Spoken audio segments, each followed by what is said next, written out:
82.80. On one occasion, the Blessed One was dwelling among the Sakyans at Kapilavatu in Nigroda Spa. Then the Blessed One, having dismissed the monks for a particular reason, dressed in the morning and taking bowl and robe, entered Kapilavatu for alms. And he had walked for alms in Kapilavatu and returned from the alms round. After his meal, he went to the great wood for the day's abiding. Having plunged into the great wood, he sat at the foot of a baluva sapling for the day's abiding. Then while the Blessed One was alone in seclusion, a reflection arose in his mind thus: the Sangha of monks has been dismissed by me. There are monks here who are newly ordained, not long gone forth, recently come to this Dhamma Vinaya. If they do not see me, there may take place in them some alteration or change. Just as when a young calf does not see its mother, there may take place in it some alteration or change. So too, there are monks here who are newly ordained, not long gone forth, recently come to this Dhamma Vinaya. If they do not see me, there may take place in them some alteration or change. Just as when young seedlings do not get water, there may take place in them some alteration or change. So too, there are monks here who are newly ordained, not long gone forth, recently come to this Dhamma Vinaya. If they do not see me, there may take place in them some alteration or change. Let me assist the Sangha of monks now, just as I have assisted it in the past. Stop here for a moment. So in this sutta, the Buddha was not happy with the monks, so he dismissed them and he went for alms round, and after his meal he went into the forest and spent the day alone. And then he reflected that maybe he should not leave the Sangha because there are a lot of new monks. Without a leader, the new monks are not steady yet. They may have a change of heart many times. If the abbot of a monastery is not around, sometimes the young monks they disrobe. So the Buddha reflected on this. Then he thought he should go back to them. Then Brahma Sahampati, having known with his own mind the reflection in the Blessed One's mind, just as quickly as a strong man might extend his drawn-in arm or draw in his extended arm, disappeared from the Brahma world and reappeared before the Blessed One. He arranged his upper robe over one shoulder, raised his joined hands in reverential salutation towards the Blessed One, and said to him, "So it is, Blessed One, so it is, Fortunate One. The Sangha of monks has been dismissed by the Blessed One.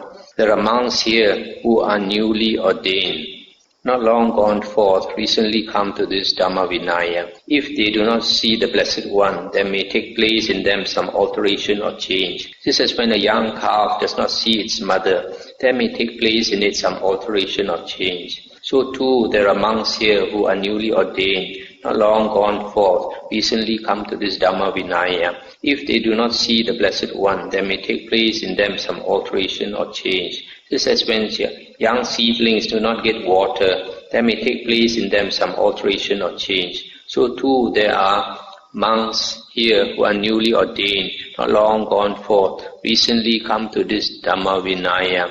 If they do not see the Blessed One, there may take place in them some alteration or change.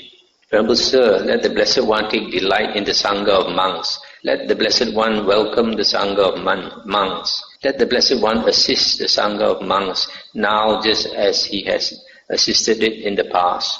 The Blessed One consented by silence. Then Brahma Sahampati, having understood the Blessed One's consent, paid homage to the Blessed One, and keeping him on his right, he disappeared right there. Stop here for a moment. You see this Brahma Sahampati is quite helpful. Sometimes he feels that his presence is needed, he will come. So his Brahma heaven is so far away, but because of his great psychic power, he can just fly down here so fast, just as you can draw in your arm or extend your arm so fast.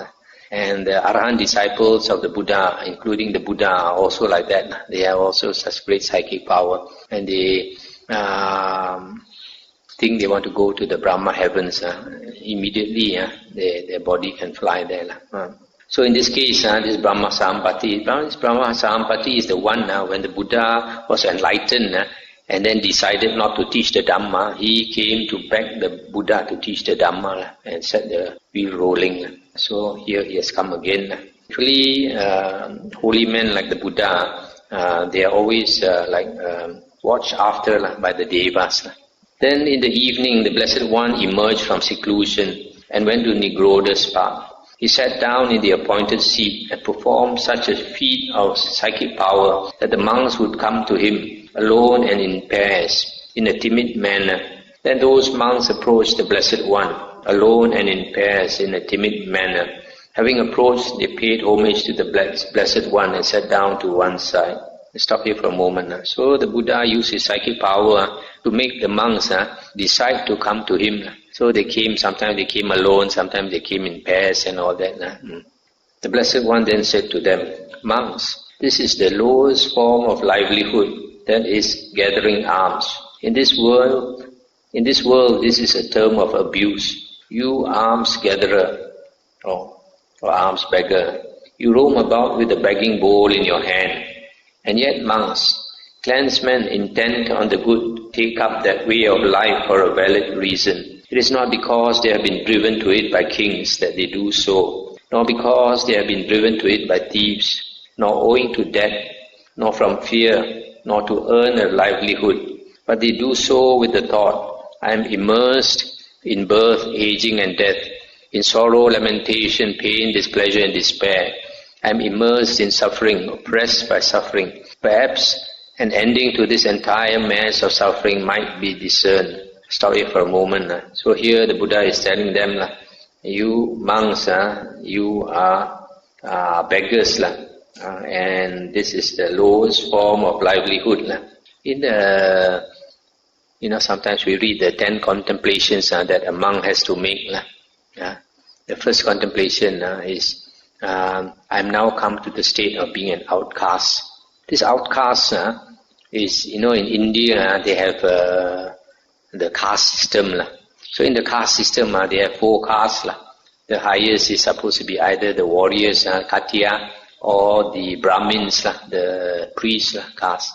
And then followed by the merchants, the Vesa, followed by the workers, Sudra. So these are the 4 castes. Now there are some so low, they are considered out of this class. And monks are supposed to be like that. They have no caste, no caste. They are out of the caste. They say they are outcast. So here the Buddha says a monk is livelihood, is the lowest form of livelihood. But the Buddha says still people take up monkhood for a good reason. And not because they are forced by kings or forced by death or because of fear or anything, but because they realize that there is suffering, there is birth, aging and dying and all kinds of suffering. So to end all that suffering, that's why we wear the robe. It is in such a way, monks, that this clansman has gone forth. Yet he is covetous, inflamed by lust for sensual pleasures, with a mind full of ill will, with intentions corrupted by hate, muddle-minded, lacking clear comprehension, unconcentrated, scatterbrained, loose in his sense faculties, just as a brand from a funeral pyre, burning at both ends and smeared with excrement in the middle, cannot be used as timber either in the village or in the forest. In just such a way do I speak about this person. He has missed out on the enjoyments of a householder, yet he does not fulfill the goal of asceticism. Stop here for a moment. So here the Buddha is saying that there are some monks, they have gone forth with a good intention, but after going forth, they are not able to practice correctly. They still have a lot of greed, a lot of lust, a lot of anger, muddle-minded, scatterbrained, and all that. So the Buddha said, It's neither here or there. Just like the wood from the funeral pyre. It is burned at both ends, and in the middle you have all the excrement. So you cannot use it as timber in the village to put up a house, and you cannot even use it in the forest to to make a fire. So in other words, you're neither a good lay person or a good monk. There are amongst these three kinds of unwholesome thoughts: sensual thoughts of ill will, thoughts of harming. And where monks do these three unwholesome thoughts cease without remainder? For one who dwells with the mind well established in the four satipatthana, the four intense states of recollection, or for one who develops the signless concentration. This is reason enough, monks, to develop the signless concentration. When the signless concentration is developed and cultivated, monks, it is of great fruit and benefit. Stop here for a moment. So here the Buddha is saying that the three kinds of unwholesome thoughts will cease without remainder when the mind is well established in the four satipatthana or in the signless concentration. Meaning to say, these two are quite equivalent. In the Satipatthana Samyutta that we will come to later, you will find that the Buddha says, if a person practices Satipatthana correctly, he must attain Samadhi, he must attain the jhanas, one-pointedness of mind. Also like remember Anuruddha, when they asked him what did he practice to get such great psychic power, he said the four Satipatthana. So Satipatthana is always equivalent to jhana. If you practice it correctly, it leads to jhana, it leads to samadhi. So here the Buddha says, all the signless concentration must be a very high state where there is no sign or no object. So it says this is a good reason to practice the signless concentration, because then all the unwholesome thoughts cease without remainder. There are amongst these two views, the view of existence or eternalism and the view of extermination or annihilationism. Therein monks, the learned noble disciple reflects thus: is there anything in the world that I could cling to without being blameworthy? He understands thus: there is nothing in the world that I could cling to without being blameworthy. For if I cling, it is only body that I would be clinging to, only feeling, perception, volition and consciousness that I would be clinging to. With that clinging of mind as condition, there would be being, bhava. With being as condition, birth, jati. With birth as condition, aging and death, sorrow, lamentation, pain, displeasure and despair would come to be. Such would be the origin of this whole mass of suffering. Stop here for a moment. So here the Buddha says, if we cling in the world, it means that we cling to this body and mind. And if we cling to the body and mind, then this being, I am, comes into existence. You have this concept or this perception that I am or I exist. And once you have the perception I exist, then you have birth. The moment you think you come into this world, that is your birth. And once you have birth, then you must have aging and sickening and dying and all kinds of suffering. What do you think, monks? Is body permanent or impermanent? Similarly, is feeling, perception, volition, consciousness permanent or impermanent? And they say impermanent, Venerable Sir. Is what is impermanent suffering or happiness? Suffering, Venerable Sir. Is what is impermanent suffering and subject to change, fit to be regarded thus? This is mine, this I am, this is myself. No, Venerable Sir. Seeing thus, he understands, and then he becomes liberated. You see this last part, the Buddha always stresses this point. Are the five aggregates permanent or impermanent? And they always say impermanent. And then what is impermanent? The source of suffering or happiness? And they say suffering. So what is impermanent, suffering and subject to change? Why do you continue to cling to it as this is mine, this I am, this is myself? So when they realize this, and they let go and become liberated. So this teaching the Buddha gave to these monks as they came to him, is like a wake-up call, telling them then you have taken up the ropes already. Don't be careless, don't be negligent, don't be lazy. If you're lazy, you're neither a good layman or a good monk. You're neither here or there. Also asking them to develop the 4 satipatthana or the signless concentration. 22.81.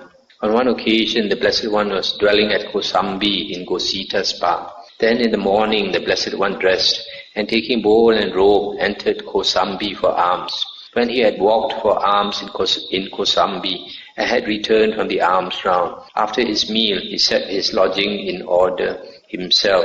His kuti, he put in order, took his bowl and robe, and without informing his personal attendants, without taking leave of the Bhikkhu Sangha, he set out on tour alone, without a companion. Let's stop here for a moment. This sutta shows that says that the Buddha was at Kosambi, and at that time the Kosambi monks split because of a big quarrel. The Sangha split into 2 factions. So there was a schism of the Sangha. It was a very serious thing, and the monks were behaving very badly towards each other, shouting and sometimes fighting with each other and all that. So the Buddha tried to tell them to stop the quarreling. He tried so many times, they refused to listen to him. So he finally got fed up. So he put his swept his kuti, put everything in order, then took his bowl and robe and left without informing the monks.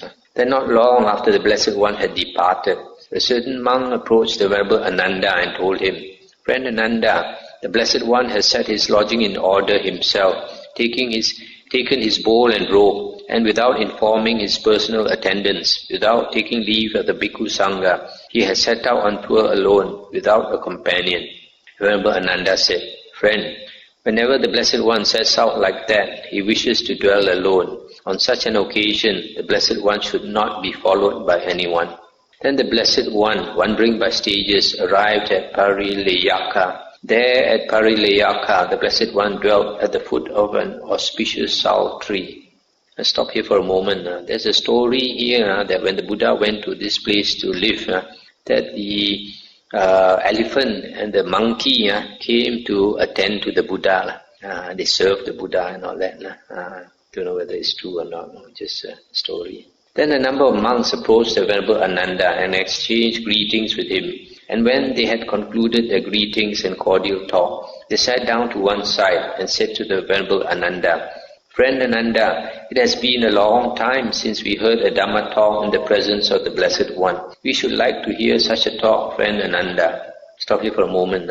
These monks, they're supposed to be 500 monks who had just arrived after the Vasa. They wanted to see the Buddha, and they found that he was not around. So they said they want to hear a Dhamma talk from the Buddha, and told Venerable Ananda, probably wanted Venerable Ananda to bring them to see the Buddha. Then the Venerable Ananda, together with those monks, approached the Blessed One at Parilayaka, at the foot of the auspicious sal tree. Having approached, they paid homage to the Blessed One and sat down to one side. The Blessed One then instructed, exhorted, inspired, and gladdened those monks with a Dhamma talk. On that occasion, a reflection arose in the mind of a certain monk thus: how should one know, how should one see for the immediate destruction of the asava to occur? Stop here for a moment. So this monk was thinking, how can one know and see so that one can immediately become liberated, attain arahanthood, and destroy the asavas. The Blessed One, having known with his own mind the reflection in that monk's mind, addressed the monks thus: "Monks, this Dhamma has been taught by me discriminately. The 4 satipatthanas have been taught by me discriminately. The 4 right efforts, the 4 bases of psychic power, iddhipada, the 5 spiritual faculties, indriya, the 5 powers, bala, the 7 factors of enlightenment, bojjhanga, the noble eightfold path, Arya Atangika Maga, has been taught by me discriminately. Monks, in regard to the Dhamma that has been taught by me discriminately, a reflection arose in the mind of a certain monk thus: How should one know? How should one see for the immediate destruction of the asavas to occur? And how, monks, should one know? How should one see for the immediate destruction of the asavas to occur? I stop here for a moment. Just now the Buddha mentioned all these practices, the 4 satipatthana, the 4 right efforts, iddhipada, the 4 samavayama, the 4 right efforts, and then the 4 iddhipada, the 5 indriya, the 5 bala, the 7 bojjhanga, the Arya Atangika Magga, all these, if you add them up, these 4 and 4 and 4 and 5 and 5 and 7 and 8, they add to 37. They're called the 37 Bodhipakya Dhammas. And this is the core of the Buddha's teachings, because if you practice these things, they will lead to enlightenment. So the Buddha says that he has taught these things, and yet a certain monk is asking how to attain enlightenment. Then the Buddha continued, and how, monks, should one know, how should one see for the immediate destruction of the asavas to occur? Here, monks, the unlearned, ordinary person who does not see noble ones and is unskilled and untrained in the Dhamma, who does not see superior persons and is unskilled and untrained in the Dhamma, regards body as self. That regarding, monks, is a volition, sankhara. That volition, what is its source, what is its origin, from what is it produced, from what is it born? When the unlearned ordinary person is contacted by a feeling born of ignorance contact, craving arises, hence that volition is born. Thus, monks, that volition is impermanent, conditioned, dependently arisen. That craving is impermanent, conditioned, dependently arisen. That feeling is impermanent, conditioned, dependently arisen. That contact is impermanent, conditioned, dependently arisen. That ignorance is impermanent, conditioned, dependently arisen. When one knows and sees thus, monks, the immediate destruction of the asavas occurs. Stop here for a moment. So here the Buddha says, an ordinary worldling, he regards the body as the self, and that is a volition. And then the Buddha says, when feeling arises from contact, craving arises. If it is a pleasant feeling, there's a tendency to crave for pleasant feelings. So that is how volition is born. But that volition is impermanent. And that volition comes from craving. Craving is also impermanent. That craving comes from feeling. The feeling also is impermanent. The feeling comes from contact, which again is impermanent. And the contact comes from ignorance. It's also impermanent. And if you understand this chain of dependent origination, then you will immediately attain liberation. Then Buddha continued. He may not regard body as self, but he regards self as possessing body. Again, that regarding is a volition, and all the rest above is repeated. When one knows and sees thus, monks, the immediate destruction of the asavas occurs. Or he may not regard body as self, or self as possessing body, but he regards body as in self, or he regards self as in body. And similarly, that craving and all that leads to, if he understands the chain of dependent origination, then he attains destruction of the asavas. Or he may not regard body as self, or self as in consciousness, etc. But he holds such a view. That which is the self in the world, having passed away, that I shall be permanent, stable, eternal, not subject to change. That eternalist view is a volition. And similarly, volition comes from all the conditions. Comes from craving, and craving comes from feeling, etc. If he understands all that chain, then he can also become immediately enlightened. Or he may regard body as self, or etc., or hold such an eternalist view. But he holds the annihilationist view, which is were I not then, it would not now be mine. I shall not be, to me it shall not be. That means after death, then there's nothing anymore. Then even then, if he understands that is a volition, and then that chain of volitions that leads to suffering, if he understands the whole chain, then he becomes enlightened. But he does not regard all that above, but he is perplexed, doubtful, indecisive in regard to the true Dhamma. That perplexity, doubtfulness, indecisiveness in regard to the true Dhamma is a volition. That volition, what is its source, its origin? When the unlearned ordinary person is contacted by a feeling born of ignorance contact, craving arises, hence that volition is born. So that volition monks is impermanent condition, dependently arisen. That craving is impermanent, that feelings is impermanent, contact is impermanent, ignorance is impermanent, etc. So one knows and sees as monks, the immediate destruction of the asavas occurs. That's the end of the sutta. So here the Buddha has given this quite a long Dhamma talk to these monks who came to see him. Basically, is a bit similar, the pattern like the others, but here it incorporates the teachings on the 5 aggregates plus the teachings on dependent origination, paticca samuppada. So I stop here for tonight. Anything to discuss? Now you notice these suttas are all quite heavy going, not like the first book. Yeah.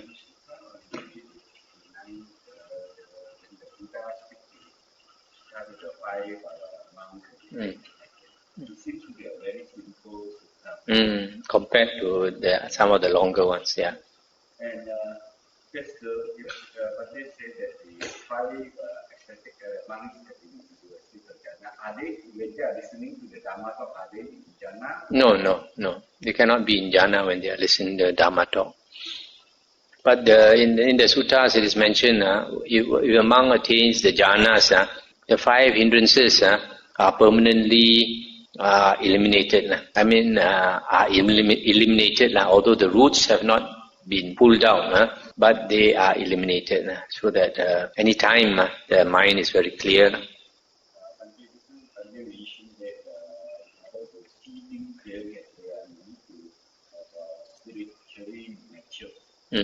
How cultivate spiritual maturity in spirit? And my question is that those ascetic practices used by the followers and monks fasten the process This maturing on the spiritual path is a natural process for everybody. And when you are more mature, then you make greater effort. When you are not mature, even though the Buddha is around, you still not be interested to go and listen to him. So this process of maturing on the spiritual path is a very natural process. So if you make the effort, it's only because it's natural that you do it. For example, like our Siddhartha Gautama, because he had already probably attained Sakadagamin in his previous life, then even he had such a good family, such a wealthy and happy life, still he gave up and went forth, renounced everything to be a homeless beggar and suffer so much. So if your time is not up, you can't force yourself to do it. There's no such thing as forcing yourself. The aesthetic practices are followed by the followers monks. What they are doing is trying to get the revulsions towards the aggregate, and then they become dispassionate and all this, so that they get enlightenment. You see, the Dhamma is leading us in that way to understand the nature of the 5 aggregates, or the nature of dependent origination of suffering and all that.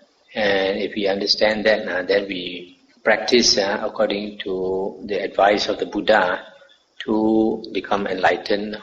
So there are some people who prefer to go to the forest. Now, on the other hand, there are some people who can practice even without becoming a monk. Like during the Buddha's time, there were a few laymen. They still remain as laymen, but they practiced until they became anagamins. That means they had attained at least the 4 jhanas. But when you look into the description of about them, they, even though they stay in the house, they behave like a monk in the sense that they don't associate with people. They've given up their business. They let their wives look after their business, and then they let go of everything. Even one of them even called the 4 wives and told the wives that I intended to practice the spiritual path. If any of you wants to get married to another man, just let me know, I will give you away. And the first wife said, oh yeah, I want to get married to such and such a man. So he immediately called for that man and gave the wife away. So he, even though he does not go and stay in a cave, but to him his room is like a cave. He stays in that room and practice without going out, practice day and night until he attains the jhanas and becomes an anagamin. Whether a person becomes a monk or a layman is up to that person. And also, even after becoming a monk, not all monks will become forest dwellers. Not all monks will beg for their food. So it depends on the person. All people are all different.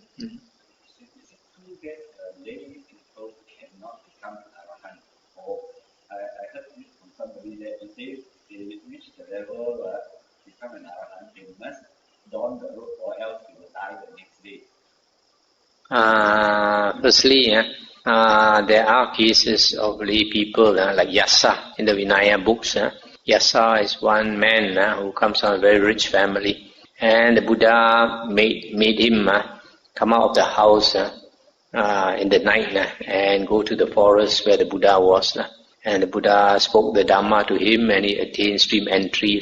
The next morning, the father went looking for him, and then came to where the Buddha was. And the Buddha taught the same Dhamma to the father. The father also attained stream entry. But Yasa, hearing the same Dhamma the second time, attained arahanthood as a layman. But after attaining arahanthood, he does not go back to the house. That old Yasa has died.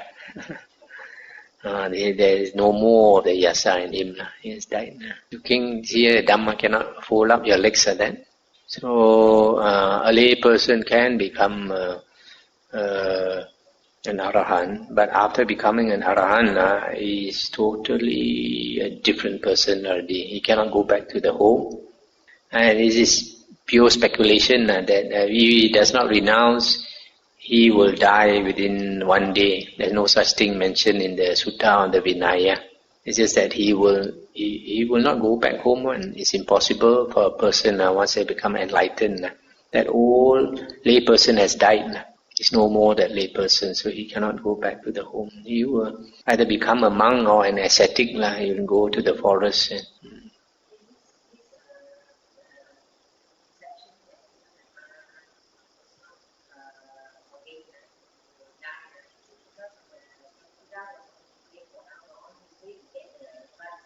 I don't know whether that was a true story, but I don't know whether because of that people say that if a lay person does not, after becoming an arahant, does not ordain, he will die. But in this case, he did not die because he did not ordain. He died because he got gored by a cow. But in the case of this man, Bahia Daruchirya, I think he was not an arahant. I think he may have attained anagamin or something. Not sure.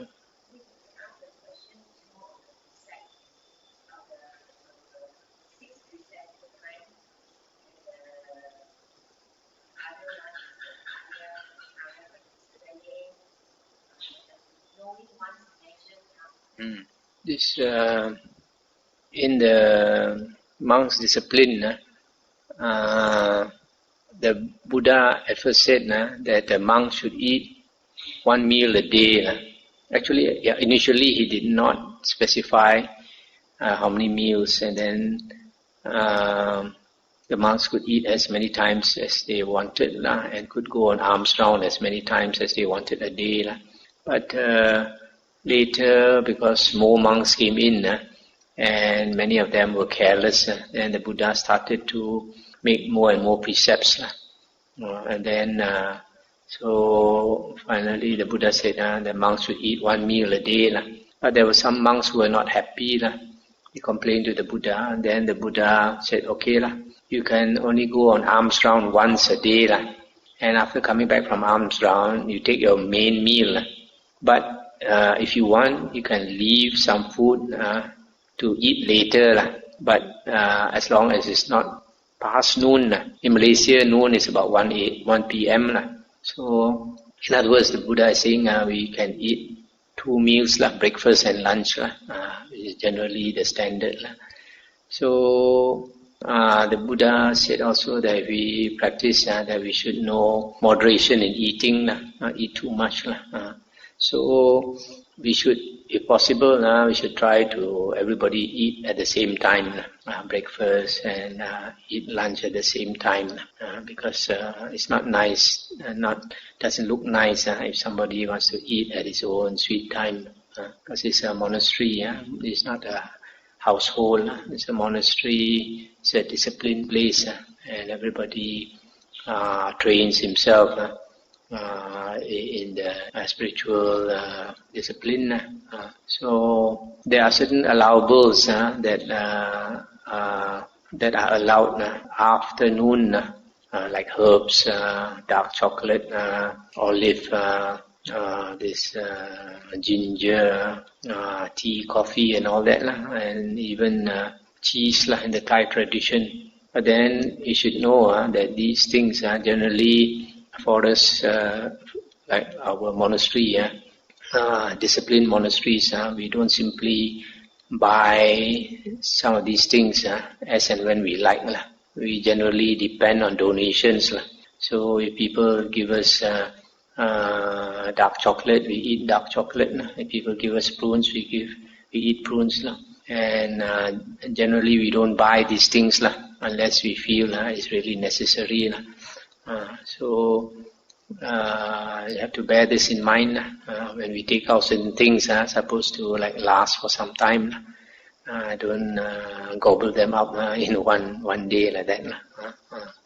Also have to think that it's meant for everybody in the monastery, and don't take too much. Other people don't have enough. So that is practicing moderation. Because you have to understand, according to the Buddha's teachings, that our mind is the forerunner of all states. Our mind is the forerunner of all states. If your mind is trained, disciplined, then your feelings and all that come according to your mind. In other words, if you think you're constantly hungry, it's because your mind thinks so. If your mind is weak and you think you cannot stand, and so it follows that you will feel more hungry than other people, because just like when you want to strive hard, person who is more disciplined, because he makes a determination, then he's able to do it. But if a person just starts with the mind half-hearted, then when a little bit of obstacles come, you give up already. So always remember that we have to be very clear that the mind determines the world we live in, determines the conditions. For example, if a person is always craving for example, a person is always craving for drugs, he's a drug addict. It's very natural that he always feels hungry, he's always craving for that, hungry for that drug. So the moment he dies, he will be reborn as a hungry ghost, because his mind has conditioned. I personally know of 1 or 2 persons, even now they have not died. They are already behaving a bit like a hungry ghost, because they were drug addicts before. When they eat, they gorge themselves as much as they can. They eat 2 or 3 persons share, they can eat as much as 2 or 3 persons. After 5 or 10 minutes, they vomit out everything. And then after that, of course, they feel hungry again. After 2 hours or so, 3 hours, they'll eat like a hungry ghost. Eat 2 or 3 persons amount. Then 10 minutes later, they vomit out everything again. So it already shows they are already going to be like that. Going to be a hungry ghost already. So you have to be very clear that we have to train our mind to be strong. If you don't train your mind to be strong, then you will never be strong. Because you never make the determination. That's why the volition, always the Buddha mentioned volition is very important. Your determination is your volition. Yeah, Wen Heng. Cannot, if in this monastery, all lay people are supposed to keep the 8 precepts. If you keep the 8 precepts, you're not allowed to eat ordinary food after one. Or in the house. In the house, it depends whether you are keeping 8 precepts or not. If you are keeping 8 precepts, you are not allowed to eat after one. Huh?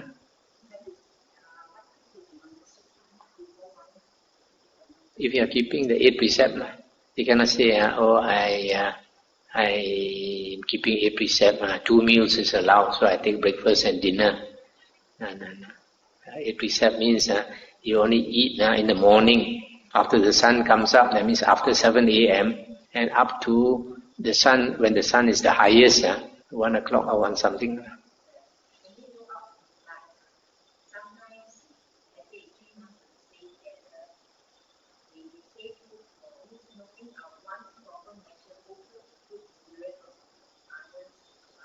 Yeah.